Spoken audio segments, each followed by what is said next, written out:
Halo semuanya, perkenalkan nama saya Jen Hedri Betsinenohai.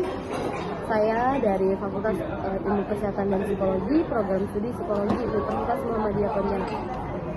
Saat ini saya akan memberikan edukasi tentang penyakit diabetes kepada dosen saya. Oke teman-teman, apakah kalian tahu yang namanya penyakit diabetes basah?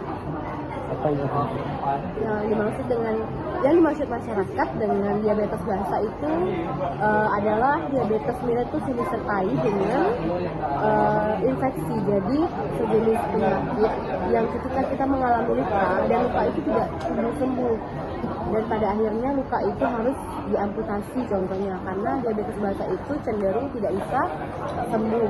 Beda halnya dengan diabetes kering itu tidak kelihatan. Jadi diabetes sendiri adalah penyakit yang terjadi ketika kadar gula dalam tubuh kita itu tidak menghasilkan insulin yang cukup atau tidak dapat menggunakan insulin dengan baik. Apakah paham? Oke. Jadi diabetes itu dapat dicegah dengan kita tuh pola hidup sehat yang pertama, seperti mengonsumsi makanan yang bergizi, membatasi makanan dan minuman yang mengandung gula yang tinggi. Terus kita tuh bisa berolahraga selama 30 menitan. Selain kesehatan fisik, kesehatan psikologis itu juga sangat penting. Penderita diabetes itu sering merasa cemas, stres, jadi dukungan dari teman, keluarga, dan tenaga medis itu sangat penting ketika kita mengalami yang namanya diabetes basah ini. Jadi, apakah teman-teman paham terkait diabetes basah ini? Jadi kesimpulannya itu sesimpel bahwa diabetes basah itu dalam medis itu dikenal dengan diabetes yang namanya diabetes mellitus.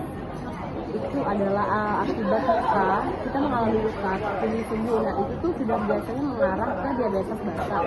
Terus cara untuk mencegah diabetes seperti yang sudah saya bilang tadi, kita bisa menerapkan pola hidup sehat, makanan bergizi, olahraga, dan lainnya.